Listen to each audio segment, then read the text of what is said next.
Good afternoon. We're here to discuss hybrid business models, the dream to reality. So I've got an amazing panel. So if we start at Richard, if you want to introduce yourself. I'm Richard from Cannon Hall Farm in Yorkshire, and we've got a big diversified farm attraction and farm shop. I'm Razan Alsous, the founder of Yorkshire Dama cheese. Basically, we make halloumi cheese, halloumi style. We call it squeaky cheese, and again based in Yorkshire. And Svetlana. Hi everyone, my name is Svetlana. I'm the founder of an award-winning specialist cheese shop called The Cheese Lady, named after myself. We specialize in farmhouse and artisan cheeses, and we run both a retail store and an online store. And I'm hosting today's chat. My name's Vhari. I'm the founder of the Food Marketing Experts and also one of the charity partners for the show. So we've planted a tree with Creating Nature's Corridors for everyone exhibiting. So yeah, so we're going to get down to some, we've got a list of questions, that, but feel free to ask your questions as well from the audience. So I don't know who wants to answer this question first. You all have had them, so you know what I'm going to ask. How did you pivot during the COVID chapter, and what has stuck and what to your business at that point, since that point? Do you want me to start? Go for it. Yeah. Well, basically, it really took us aback when COVID struck. Most of our business had to shut down. We had a farm shop that was doing very well, but we had a farm attraction alongside it that obviously the public couldn't visit. So what we did, we looked at Facebook Lives, and we'd already been doing a bit with Facebook Live, but it was lambing time. We didn't have any public to come and see the lambs being born, so every morning at 7:30 my brother would get up, both my brothers, and they would do Facebook Lives, and as we went on, people began watching more and more, and it became part of their mornings. And we got to a point where at the peak we had a Facebook reach of 24 million in a month. Wow. And we ended up winning a Lockdown Lift Award from the Telegraph, Prime Minister's Point of Light Award, and an O2 Award. And that was really out of just trying to find something to do. Mm-hmm. Because, we thought we've got to maintain communication with the customers. And from doing that, we also created a merchandise branch of the business that we didn't have before. So we were doing Yorkshire slogans on T-shirts, we were doing flat caps, we were selling gin, we were selling beer. We wrote 2 books as well during lockdown. And they were both Sunday Times bestsellers. So we just sort of like thrashed around looking for something to do, and ended up sort of, I think you've just got to try things, And would you say that the Facebook Lives has driven footfall both to bricks and mortar and to online sales to this day? Sorry, I didn't catch that. Has the bricks and mortar, all the video Facebook Lives that you did, has that carried on driving sales, both bricks and mortar and online? Yeah, we're still doing different new products all the time. We've just been thinking about in fact, we've got our Facebook WhatsApp group for marketing, and we've just been thinking about doing face masks for Rob and Dave, because they're on Channel 5 now. Yep. Well, they've got sort of quite a lot of people following them, and I think they would buy those. Yeah. Okay. And how about you? How was the world of squeaky cheese and cheese retailing? Actually, definitely during the pandemic, when the COVID hits, the model of the business has been changed, because you can't keep going at the same way, especially when we lost lots of sales in food services, because lots of restaurants and coffee shops been closed.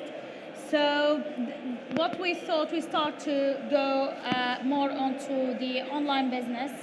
So we increased the amount or the budget on social media marketing strategy. We have invested a bit there.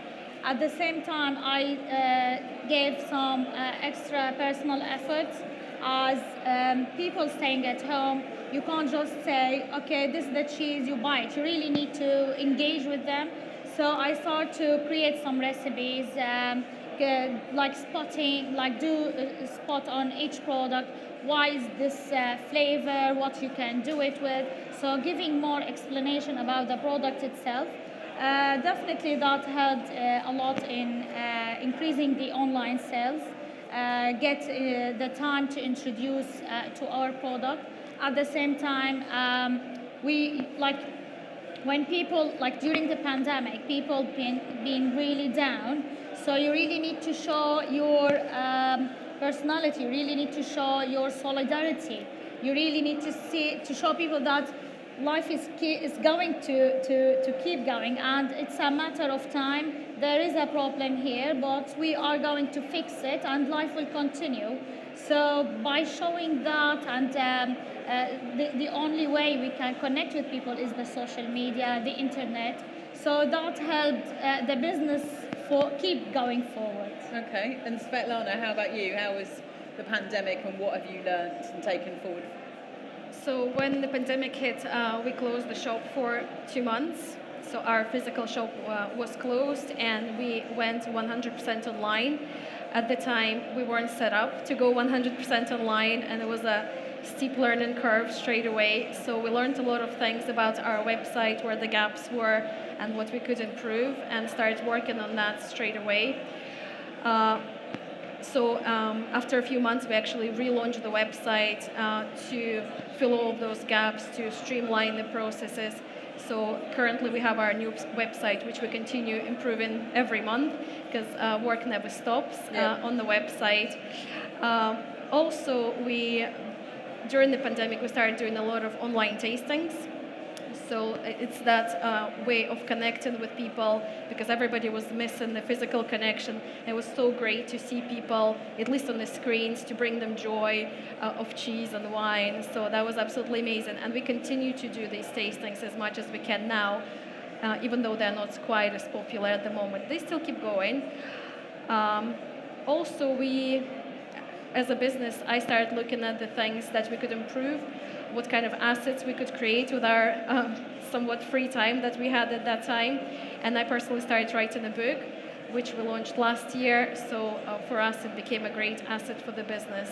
And we also took a look at our brand kind of as a whole, tweaked a few things about the brand and the brand philosophy and things like that. So all of that we continue to carry forward, and it is part of our kind of baggage today. And in terms of the kind of top 3 tips that you'd each give for driving sales, obviously we're going into a challenging, and some may say more challenging than COVID chapter. What are your 3 tips as we go into the build up to Christmas to really drive sales both online and bricks and mortar? Over to you. Well, communication is what I would say. Okay. I think you've got to remain in touch with your customers. You've got to tell them your story. You've got to get across why they should buy from you rather than a supermarket or whatever. You know, you've forever got to be communicating, and if you ever sort of step back from that, then I think you're missing a trick, really. So when you say communication, obviously across social and on newsletters, as a retailer, how often are you sending out newsletters? We send out an email every week. Okay. An email newsletter. We don't want to overdo it. Yeah. I don't think you should send one out more than that. Mm-hmm. And does the read rate and the engagement rate and the spike in orders, do you see that after every newsletter that you send out? Yeah, depending what's in it. If you've got something special going out, then you definitely do see. You know, like when the books were launched, we were selling. The first week we sold 5,500 books, which that's sort of testament to how engaged our customers are in the journey of the place, really. And the great thing about that is that you immediately get onto the Sunday Times bestsellers list. Even if you drop back considerably, it doesn't matter. You've got it on the top of your book. So, yeah. Fantastic. And how about you? How do you? Basically, the tips communication, or we can say it like social media, is to socialize. It's not to be just from one side. It's for both sides to interact. So we try to do some competitions. We try to give away. And this is how you increase usually your followers and the people who are listening to you. At the same time, you really need to focus, because using on different you don't really need to distract yourself and to distract the customers themselves. So you really need to focus on what is the target, how to increase certain, we produce different products. So each time, you can't talk about the values of fresh food, then because we make our cheese from fresh milk, then suddenly go to the health aspects. So each time we focus on one target, and we try just to push it out to be able to increase the awareness and show the value of the product. And again, the most important question, why people want to buy our products, because social media could be very tricky, and during being not physically in touch with others, when I sometimes telling people, when you taste the cheese, I don't really need to talk, because you already got the idea behind. But having lots of competition on social media, especially we are small business. So I don't have a professional photographer. I don't have.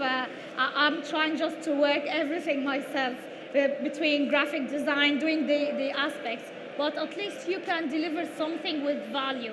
So having the value behind your product, that will be show when you show your story, because you will show people why you are unique, why you are different, why people need to buy this product, not following the trends or the colorful or more music and attraction things. So, Svetlana? Okay. What 3 tips would you share? Well, I would agree with those tips. I think they're great tips.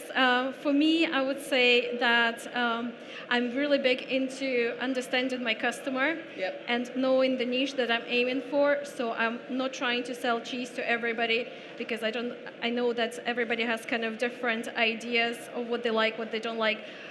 We know our customer, and we try to always understand more about them. So we craft all of our kind of communication and our products at the end of the day towards that particular customer. So I would say know your niche and know your micro niche even. So don't try to sell to everybody. And then when you do know your customer, obviously communicate with them and deliver fantastic customer service. And I think that's going to ensure lots of sales and a lot of people returning to you. And another thing is innovation, but not at the loss of your authenticity and what your brand is about. So innovating kind of cleverly in consistency with your brand. Okay, and many retailers will be kind of questioning what the goals are, what success looks like as we build up to Christmas. In terms of the split for you as retailers versus bricks and mortar versus online, do you set goals? How do you measure what success looks like?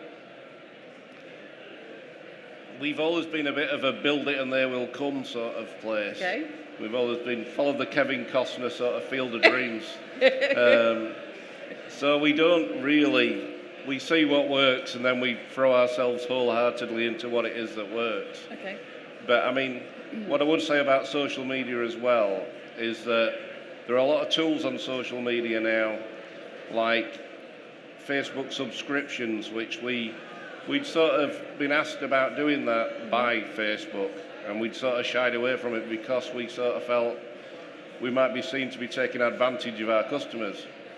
But now, when lockdown came, we had to take advantage of our customers. So we have about 3,500 people pay $3.49 a month to Facebook. Facebook take a third, we take 2/3, and we give them extra content, extra videos, extra pictures, We also do paid Facebook Lives where we'll get like a Yorkshire vet, one of our sort of contacts, maybe Jules Hudson, who does the five on the farm show, and just something a bit different, and people will pay £5 to have exclusive access to that. Okay. So every month Facebook send us a check, which we never thought would happen It's amazing. at the beginning. So yeah. Yeah, wow. Sorry, what's the question? So in terms of the split between your sales, how do you make sure you're driving both your retail sales and your bricks and mortar sales? And how do you measure those? Do you set goals on the footfall through the store, Yeah. the footfall online, and the average basket spend? Yeah, definitely. Monitoring, like we keep monitor the sales between the online and the normal sales, which we are achieving in different direction, because we sell to retailers and we do have distributors as well as the online, which we sell to end users. So whenever we see any of these just going a bit lower than the others, we do promotions. We are trying to encourage people. We like in terms of shops, we usually trying to make cooperation together, because we believe we can't, like we are as a business, it's not only ourselves. We really need to support other shops. They need to feel that we are standing with them. We are building a partnership, because if they are not going to sell our product, then there's no point of us make it. Yeah. So we work it side by side. So during the pandemic, that was a bit hard because we can't go do, for example, tasting. But some of the shops, they sometimes do printing some recipes of what we are doing. They print a story. And I tried actually to engage with them on social media. So I try to talk to our customers, asking them to make photos, or I do some recommendation. If I got the chance to visit them, then I make photos, I upload it and show that the product is available in lots of places. Then that is just merge the amount of the followers from both sides, and that helped in increasing the sales, as well as for end users side, looking at the insight of the social media, how things going on. So we are just doing some paid ads to be able to spread the word a bit more. Okay. Then how about you in terms of the percentage versus bricks and mortar versus online? Where are you? Is it 60-40? How's it sitting with you? So in the beginning of the pandemic, we were nearly 99 versus 1% online. At the moment, we're 75 versus 25% online, which is great. I think it's a fantastic place to be, but our goal is to be 50-50. Okay, and so there's lots of other retailers in the space today. How are you going to drive your bricks and mortar sales further forward? Obviously, you've got the wonderful opportunity in terms of Christmas and gifting cheese, and also getting people to order their cheese boards early. How else are you looking to drive those bricks and mortar sales? Well, to be completely honest, we don't actually need to do anything before Christmas. They just Christmas takes care of itself. So we continue doing our thing. We know our customer. We deliver fantastic product. We deliver remarkable customer service. So that makes sure that they come back for Christmas. We communicate with them via our email, newsletter. But yeah, our main target now is to raise the online sales to 50%. Okay, and in terms of influencers and reaching out to those kind of people to get them to try your products and try your retail experiences, how well have they worked for you? Should we go back this way this time? Well, in my experience, they haven't worked very well. I don't know if maybe I'm not doing it right, but we have tried a few collaborations with influencers. They gave some results, but for me it wasn't like, wow, we must be doing more of that. What worked better was collaborating with complementing brands. We have done some giveaways on Instagram, and that worked very well. We gained a lot of followers, so I would be doing more of that again. Okay. Yeah. So basically, it's a bit different now because we are talking, if you are talking about Christmas, and we need to consider, we need a bit to forget now about the COVID because we are into another disaster. Yeah. We need to think about it. So basically, first of all, you need to keep a smile. Absolutely. And you really need, like what we are doing, and this is when you said about today's presentation, this meeting about the dynamic. Here, where is the dynamic would work?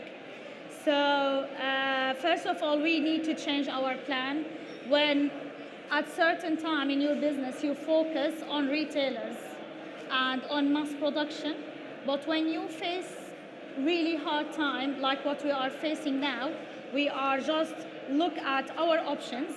First thing we look at what is our quality, where are we different in, and we start to focus on this and bring this value up. And what we are doing now to be able to survive for Christmas and after.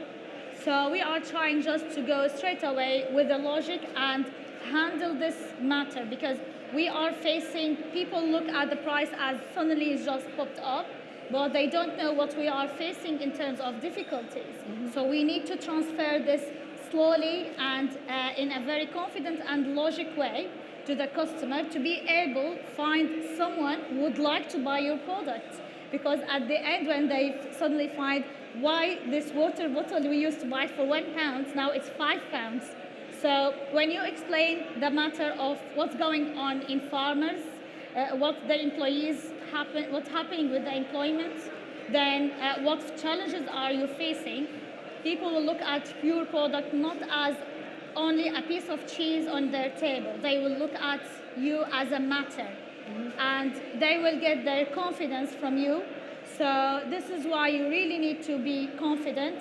Think about where you need to focus at the moment, because we are not in a business growth time at the moment. We are in surviving situation. So I think bringing the value of the brand, locally produced products, the farming and what they are facing, fair price. These are the core values we really need to focus on at the moment to be able to drive the sales and keep existing forwards. Okay. And Richard, have you used influencers and people to get involved? I think you've got the golden nugget of the TV series and everything to kind of... Yeah, I mean, my brothers are the influencers, really. We did have a family, quite a high-profile family, come around the farm, and unfortunately 2 weeks later the guy got accused of a sex crime. Ooh. So that wasn't particularly successful, that one.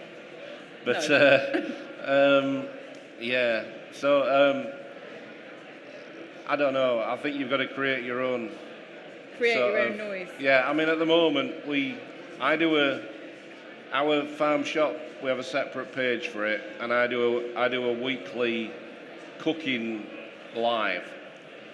Now we only have 13,000 people following that page. We have 350,000 who follow the farm page.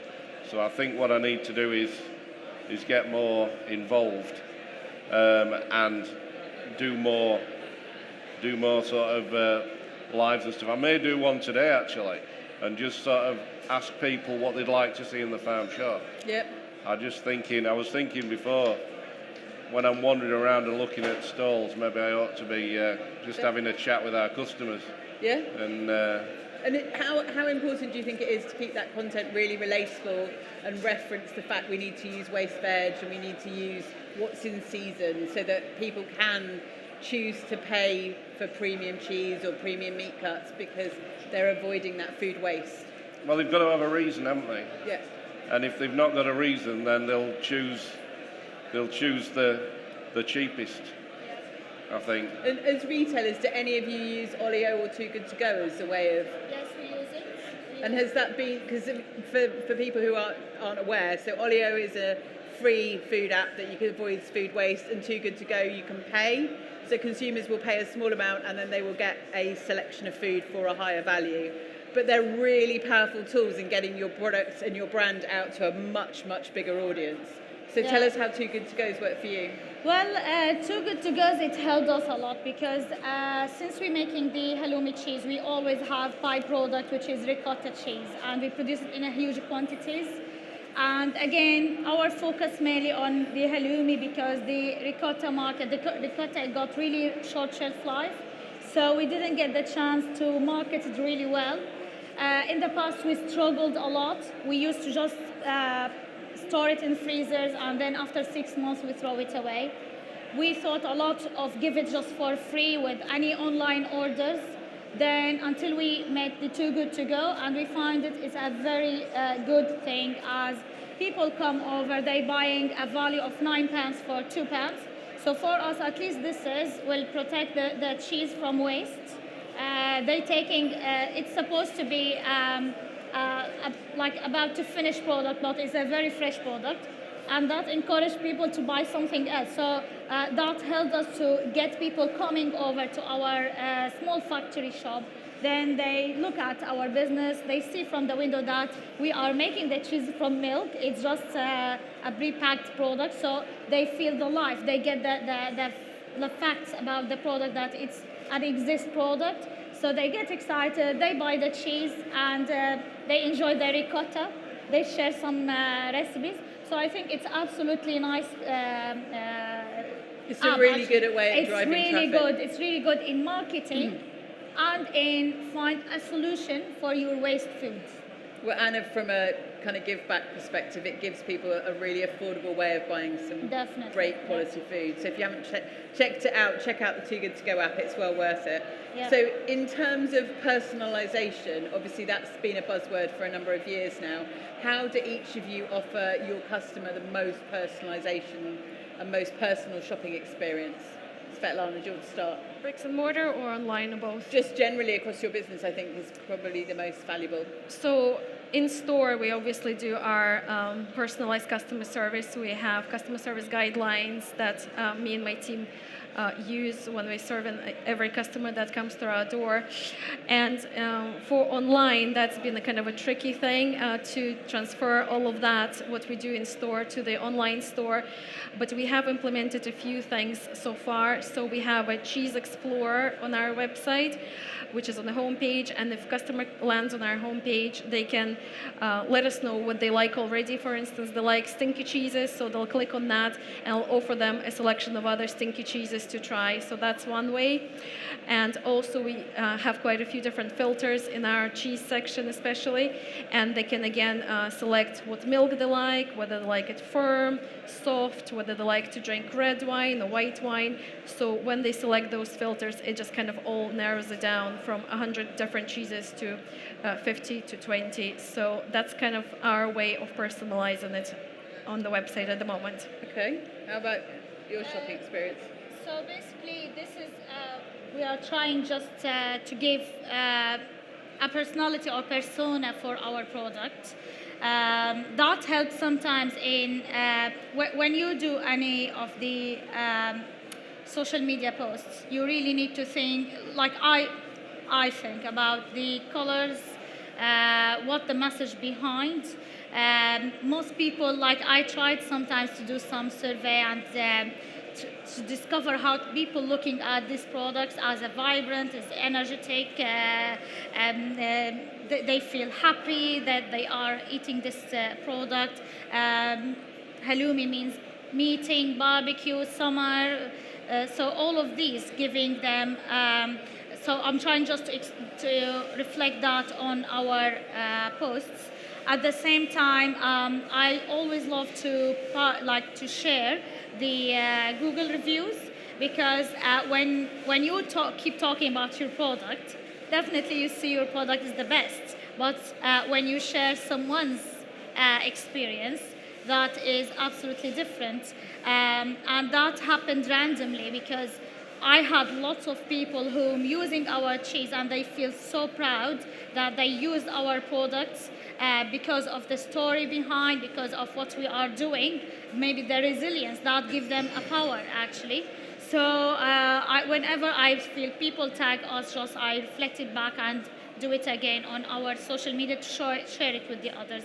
So we give it some personality, because we are humans. We really need to show that after all. Definitely. I'm sorry, I missed your So question. in terms of personalisation, how do you offer the best to your customers? Do you make sure that every email has their Christian name? Do you store their birthday so you can give them a special birthday message or birthday treat? How far down that personalisation journey have you gone as a brand? They sound like good ideas. I think everything they do it is not personality because they're already attending everything, yeah? Yeah, I mean they are very bought into. And you know what? I think we hold supporters days. So people who subscribe, they get invited to a supporters day, and we'll get 1,000 people come in, and they get like a photo opportunity. They get to meet us.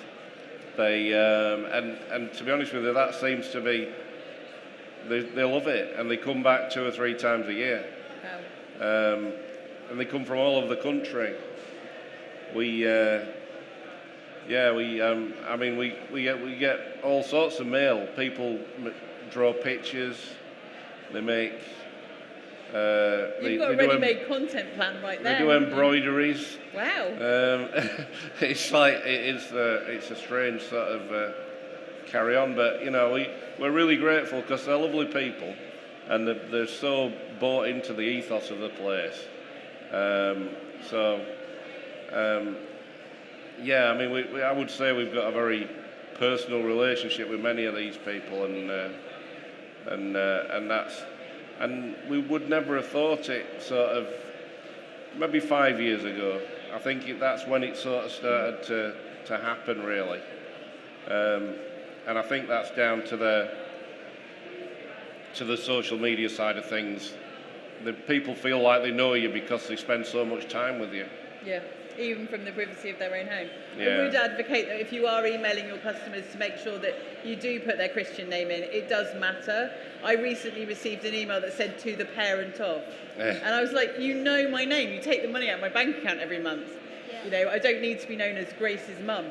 So it matters, and it matters what time you send your emails as well. So if you are wanting to drive those online sales, use the algorithms of the platform that you're using, because it does hit that sweet spot that makes the consumer feel loved and wanted to buy at that particular window of opportunity. So you guys have all got different marketing plans and different content creation schemes. In terms of doing that in-house versus using an external freelancer agency, how's that working for you? Do you want to start, Richard? Well, we have our own marketing manager. We decided, as I started off the sort of social media side, and eventually it just got too big, and we had to bring it in-house. I think for a business our size, we've also now got somebody making videos full-time, but we need that, like to offer that extra content, we need that. But it depends on the size of your business, but for us, certainly, we need specialists. And, personally, I think agencies are all well and good up to a point, but if you've got somebody who's really, and it can be you as well, to begin with, it can be you. But if you've got somebody who's really, nobody else has the knowledge of your business that you have. Completely and utterly agree. And people buy from people, so it is really daunting doing videos of yourself.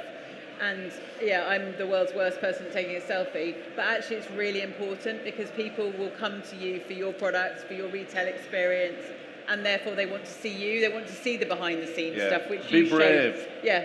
You've got to be. You're never going to know whether you're 99% of people aren't naturals, but you can improve. Yeah. That's what I would say. And there's loads of tutorials out there as to how to do it.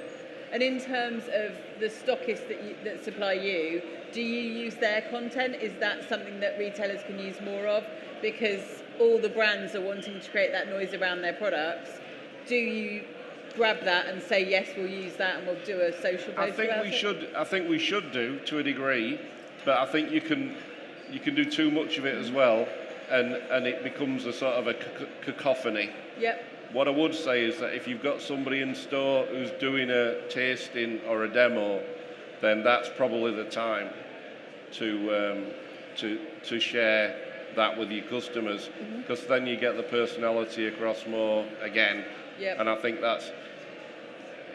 things can look very bland if it's just a picture of a product. Definitely. And in terms of you make loads of delicious content with your halloumi cheese. Do you place that in other people? Do you supply that to your stockists? Yeah. It's things are varies, by the way. First of all, in terms of social media, I agree with Richard that we used an agency. Then I didn't find that brought really a lot of sales.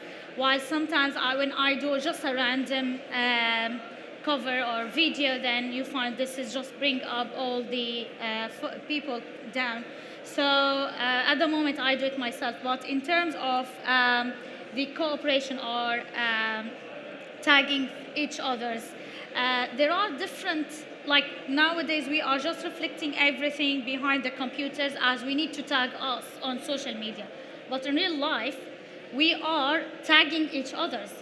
We used to attend the event where the Cannon Hall, they do it each year.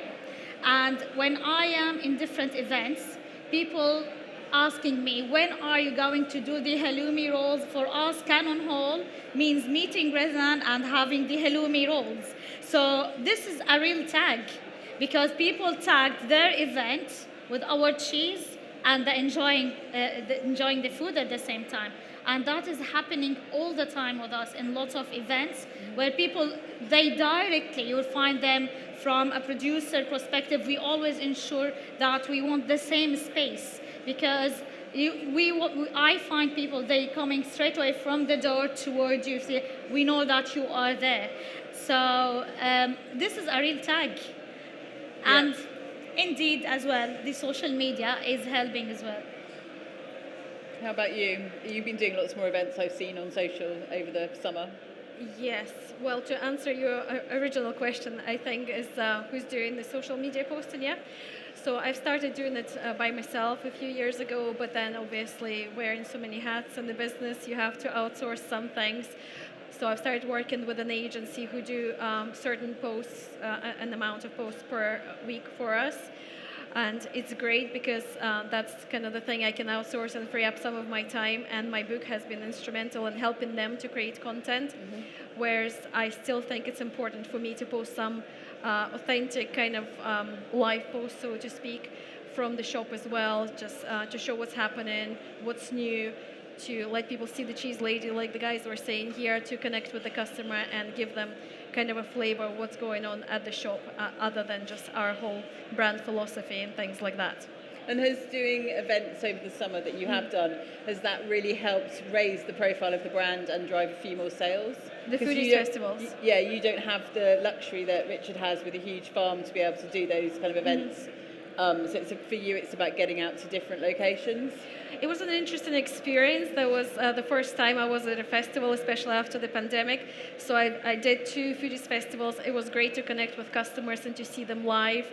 I don't know how much awareness it raised of our brand actually, but with those people who were actually there, it definitely raised their awareness. But I don't know if it translated to the social media following, so to speak. Okay, and in terms of using Google and PR, PPC, collaborations and affiliations, how much of those are you using we've discussed advertising and Facebook advertising, but are you using pay-per-click? Are you using affiliate marketing schemes? You obviously are with Facebook, but how are they falling into your mix of driving traffic, both to the bricks and mortar and to the online? So for us, it's very important to use digital advertising. We do use Facebook and Instagram advertising, pay-per-click on Google. We just started with that, and obviously quite an expensive thing, but we're learning as we go. But I think it's very important to learn those lessons, to maybe make a few mistakes here and there, but to grow with them and just kind of take the next steps forward. So yeah, we definitely use digital media advertising. I think what we are doing, what I get really benefit is from the analysis, because when we do the advert on Google Ad, or I do more on Instagram, I used to do more on Facebook, So it's really not important to know which category are more attracted by your product, because will be able that will direct you how to introduce it in different way. Whether you are talking about teenagers or certain category, each category got different tools actually to talk to them. So this is how we get the benefit out of the analysis. Okay. I think probably being from Yorkshire, we're a bit tight. So I think we're all a bit tight now. well, so we don't actually do the Google sort of, but we do seem to come out pretty well because we've been doing it for a long time. Yeah. We've had a website for a long time. We've had, everything else we've done. We do seem to do quite well in the search engine results. But I'm sure there are things we could do that would help us. And our marketing manager Nikki is probably better placed than me to sort of do that. And she does, she's pretty innovative, and she's forever looking for new angles that we can use. And yeah, They've got better marketing, word and a mouth. Exactly. Better than Google. Yeah, definitely. I would like to thank you very much for being my guest today. Has anyone got any questions before we wrap up? Go forth and... Oh, you've got a question. Do you want to shout it? Oh, roving mic. Thanks, Phoebe. Hi, thank you very much. You need to put it really close to your mouth, sorry. Hi, good afternoon, everybody. Thank you very much to all the panelists. Really interesting. My question is for Svetlana, because she said she did online tasters, and I don't understand how you can do. They're very delicious. I can vouch for them. So the question is what online tastings are. So the way it works, we sell tickets to an online tasting. People buy tickets or subscribe, and we send out a box of cheese to them. So at an agreed time, obviously, when our event happens, they log in, and I will talk them through the cheeses. We'll taste all of them. I'll tell them about how cheeses are made, where they come from, how to enjoy them with wine, things like that. And we've done events in the past where we collaborated with wine experts, whiskey experts, things like that. So it's just a delicious way to spend an evening or an afternoon. And also, they put Svetlana puts different cheese samples in. So if you order a cheese selection, she'll put a sample in of something else that she thinks you might like. So therefore, that upselling opportunity. Yep. So, thank you all so much. Thank you very much. Thank you. Thank you.